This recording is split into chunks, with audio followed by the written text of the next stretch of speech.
एक छोटे से गांव में, जहां हरियाली और शांति का वास था, आरव नामक एक युवक रहता था। वह अपने माता पिता का इकलौता पुत्र था और खेतीबाड़ी में उनका हाथ बंटाता था। आरव सरल स्वभाव का, मेहनती और ईमानदार युवक था, जिसकी आंखों में बड़े सपने थे। गांव के ही एक छोर पर एक सुंदर युवती सिया अपने परिवार के साथ रहती थी।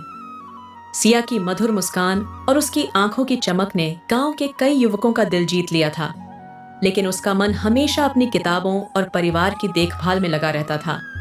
वह शिक्षित थी और गांव के बच्चों को पढ़ाया करती थी, जिससे उसे इन गांव में सम्मान की दृष्टि से देखा जाता था। एक दिन गांव में एक सांस्कृतिक कार्यक्रम का आयोजन हुआ, जिसमें सभी गांववासी बड़े उत्साह से भाग ले रहे थे। आरव और सिया की पहली मुलाकात यहीं हुई। आरव ने सिया को पहली बार देखा और उसकी सरलता और सुंदरता से प्रभावित हुआ। सिया ने भी आरव की विनम्रता और उसकी आंखों में छिपी सच्चाई को महसूस किया। दोनों के बीच एक अनकहा संबंध स्थापित हो गया, जो समय के साथ गहराता गया। समय बीतता गया और आरव और सिया की मित्रता प्रेम में बदल गई। दोनों ने अपने सपनों और भविष्य की योजनाओं को एक दूसरे के साथ साझा किया। आरव चाहता था कि सिया की शिक्षा जारी रहे और वह अपने सपनों को पूरा करे। सिया भी आरव के साथ अपने जीवन की कल्पना करती थी, जहां वे साथ मिलकर अपने परिवारों और गांवों के विकास के लिए काम करेंगे। लेकिन जीवन हमेशा हमारी इच्छाओं के अनुसार नहीं चलता। गांव में जाति और सामाजिक भेदभाव की गहरी जड़ें थीं। आरव और सिया अलग अलग जातियों से थे और उनका प्रेम समाज के लिए अस्वीकार्य था। जब उनके परिवारों को उनके संबंध के बारे में पता चला तो उन्होंने कड़ा विरोध किया।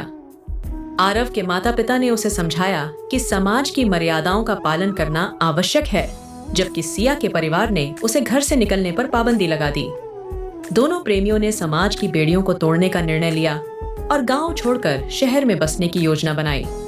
उन्होंने एक रात चुपचाप गांव से निकलने का प्रयास किया, लेकिन गांव वालों को उनके इरादों की भनक लग गई। गांव के कुछ लोगों ने उन्हें रास्ते में ही रोक लिया और उनके साथ दुर्व्यवहार किया। आरव ने सिया की रक्षा करने की पूरी कोशिश की, लेकिन वह अकेला उन सभी का सामना नहीं कर सका। इस संघर्ष में सिया गंभीर रूप से घायल हो गई। सिया की हालत गंभीर थी और गांव में उचित चिकित्सा सुविधाएं नहीं थीं। आरव उसे शहर के अस्पताल ले जाना चाहता था, लेकिन गांव वालों ने उन्हें जाने नहीं दिया। सिया ने आरव का हाथ पकड़कर कहा, हमारा प्रेम सच्चा है, लेकिन शायद इस समाज के लिए अस्वीकार्य। यदि हमारा प्रेम हमें मिल नहीं सकता, तो कम से कम हमारी आत्माएं साथ रहेंगी। यह कहते हुए सिया ने अंतिम सांस ली। सिया की मृत्यु ने आरव को भीतर से तोड़ दिया। वह गांव में रहकर हर दिन उस समाज की कठोरता को देखता, जिसने उसकी प्रेमिका की जान ली थी। उसने निर्णय लिया कि वह सिया के सपनों को पूरा करेगा और समाज में बदलाव लाएगा। आरव ने गांव में शिक्षा का प्रसार किया, जाति भेदभाव के खिलाफ आवाज उठाई और सिया की याद में एक विद्यालय की स्थापना की, जहां सभी बच्चों को समान शिक्षा मिल सके। आरव का जीवन सिया के बिना अधूरा था, लेकिन उसने अपने प्रेम को समाज की भलाई के लिए समर्पित कर दिया। उसका संघर्ष और समर्पण धीरे धीरे समाज में बदलाव लाया। ओलियता और लोग जाति और भेदभाव की बेड़ियों से मुक्त होने लगे।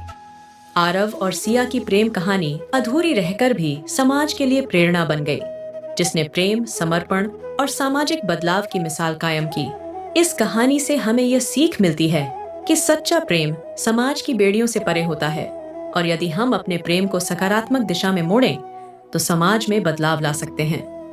आरव और सिया की प्रेम कहानी भले ही दुखद थी, लेकिन उनके प्रेम ने समाज को नई दिशा दी और आने वाली पीढ़ियों के लिए प्रेरणा स्रोत बनी। यदि आप ऐसी ही दिल को छू लेने वाली प्रेम कहानियां सुनना चाहते हैं, तो निम्नलिखित वीडियो आपकी सहायता कर सकता है।